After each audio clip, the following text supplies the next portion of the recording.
मनोज जरांगे पाटील 6व्यांदा उपोषणाला बसलेत। त्यांची तब्येत खालावत चालली आहे। डॉक्टरांनी कालच त्यांना सलाईन लावलंय। हैदराबाद पॅटर्नवर आधारित मराठा आरक्षण देण्याची मनोज जरांगे पाटील यांची प्रमुख मागणी होती। राज्य सरकारने ती मागणी मान्यही केली। मात्र त्यानंतरही मनोज जरांगे पाटील यांनी उपसलेलं उपोषणाचं अस्त्र काहीसं चकित करणार आहे।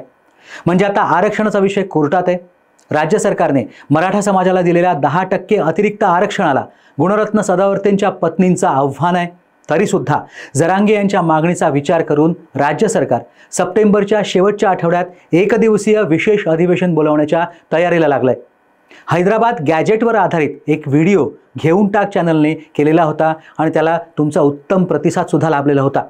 त्या व्हिडिओतनं आम्ही इतिहासकार डॉक्टर सतीश कदम यांच्याकडून हैदराबाद पॅटर्न म्हणजे काय हे तुम्हाला सांगण्याचा प्रयत्न केलेला होता। डॉक्टर कदम यांनी अत्यंत उत्तमपणे हैदराबाद पॅटर्न म्हणजे काय आणि त्याचा मराठा समाजाला मराठा आरक्षणाला कसा लाभ होऊ शकतो हे सांगितलेलं होतं। त्याची लिंकही आम्ही तुम्हाला देत आहोत। आता इतकं सगळं पाणी पुलाखालून वाहून गेल्यावरही आणि जरांगे पाटील यांची मागणी राज्य सरकारनं विशेष अधिवेशन बोलून मान्य करण्याची तयारी दाखवल्यावरही मनोज जरांगे पाटील यांच्या मनात काय आलं कुणास ठाऊक, पण जरांगेंनी पुन्हा उपोषणाचा मार्ग पत्करला। त्यांची परिस्थिती खालावली आणि मग मंत्री शंभूराज देसाई यांच्या विनंतीनंतर जरांगेंनी सलाईन लावून घेतलं। मनोज जरांगे यांच्या उपोषणाने पुन्हा एकदा प्रसारमाध्यमांचे कॅमेरे अंतरवली सराटीकडे वळले। पुन्हा अंतरवली प्रकाश झोतात आलाय। मात्र हे उपोषण नेमकं कशासाठी हे मात्र कळण्याचा मार्ग नाहीये। हैदराबाद पॅटर्न, सातारा पॅटर्न आणि मुंबई पॅटर्न लागू करा अशी जरांगेंची मागणी। सरकार त्याच्यावरती विचार सुद्धा करतंय। मात्र अशा प्रकारे सरकारला वेठीला धरणं कितपत योग्य आहे असा सवाल उपस्थित होतो।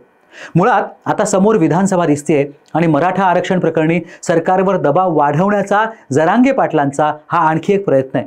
निवडणुकीपर्यंत आरक्षणाचं वातावरण तापून ठेवायचं हा त्यामागचा डाव आहे। मराठा आरक्षण मिळालं पाहिजे याचा घेऊन टाक पुरस्कार करतंय। मराठा समाज मागास असून त्यांना हे आरक्षण मिळालं पाहिजे ही आमचीही भूमिका आहे। मात्र उपोषणाचं हत्यार जरांगे पाटलांनी उपसल्यावरती आता काय होतंय पहा। म्हणजे एकीकडे मराठा आरक्षणावरून जरांगे उपोषणाला बसलेत, दुसरीकडे ओबीसी आरक्षणातून मराठा आरक्षण मिळू नये यासाठी लक्ष्मण हाके उपोषण करतायत। पुन्हा सगळे सोयऱ्याचा वाद आता पेटतोय। अंतरवाली सराटी आणि जालन्याच्या वडीगोद्रीत दोन समाजांमध्ये संघर्ष उफाळून आलाय। आता तिथलं वातावरण पेटलंय।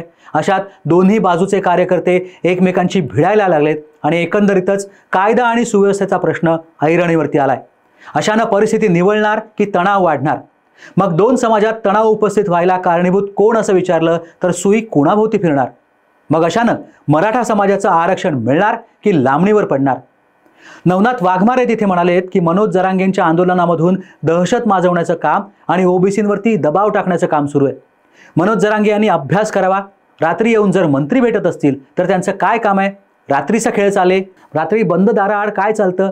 100 खोक्यांचा अपहार झाल्याचं त्यांनी मान्य केलंय। याबाबत राज्य सरकारने चौकशी केली पाहिजे। केंद्र आणि राज्य सरकारला विनंती आहे की जरांगे पाटील यांची ईडी मार्फत चौकशी झाली पाहिजे। आमच्या मागे कोण शासकीय आहे आम्ही वारंवार सांगतो आणि जरांगेंच्या मागे मुख्यमंत्री आणि तुतारीवाल्याचा हात आहे असा आरोप त्यांनी केलाय। आम्ही एका व्हिडिओत सांगितलेलं होतं की मराठा आरक्षणाचं राजकारण होतंय असं तुम्हाला वाटतं का?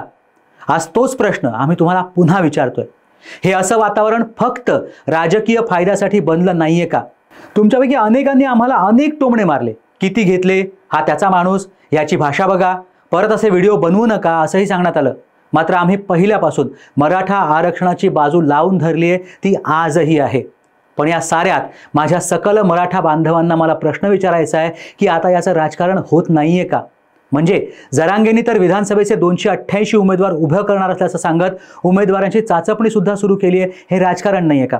आज बीड बंद आहे, उद्या म्हणजेच रविवारी पुणे बंदची घोषणा झाली आहे। ही मराठा समाजासाठी झाली आहे। त्यानंतर वातावरण बिघडलं तर ओबीसी समाज बंद पुकारणार नाही हे कशावरून?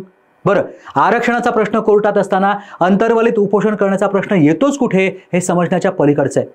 जरांगे पाटील आरक्षणाची मागणी करू शकतात आणि त्यासाठी सरकारवरती दबाव टाकण्याचा त्यांना पूर्ण अधिकार आहे। मात्र हे आरक्षण ओबीसी मधूनच मिळायला हवं हा हट्ट चुकीचा नाहीये का? आरक्षण कुठून द्यायचं हा सरकारचा प्रश्न आहे। सरकारला त्यांचं बघू दे।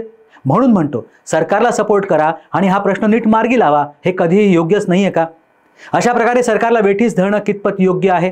दोन समाजांमध्ये विषमता पसरवणं कितपत योग्य आहे? बरं, ही आंदोलनं नेमकी निवडणुका आल्यावरतीच काय होतात? मांडायला मुद्दे बरेच आहेत, आम्ही मराठा आरक्षण आणि इतिहासकार डॉक्टर सतीश कदम यांचा हैदराबाद गॅजेटची केलेली मुद्देसूद मांडणी ही नक्की ऐका. एक इतिहासकार तुम्हाला त्या नोंदी कशा प्रकारे मिळाल्या, त्याची पार्श्वभूमी काय हे सांगण्याचा प्रयत्न करत असेल तर ते नक्की विचार करण्यासारखं आहे.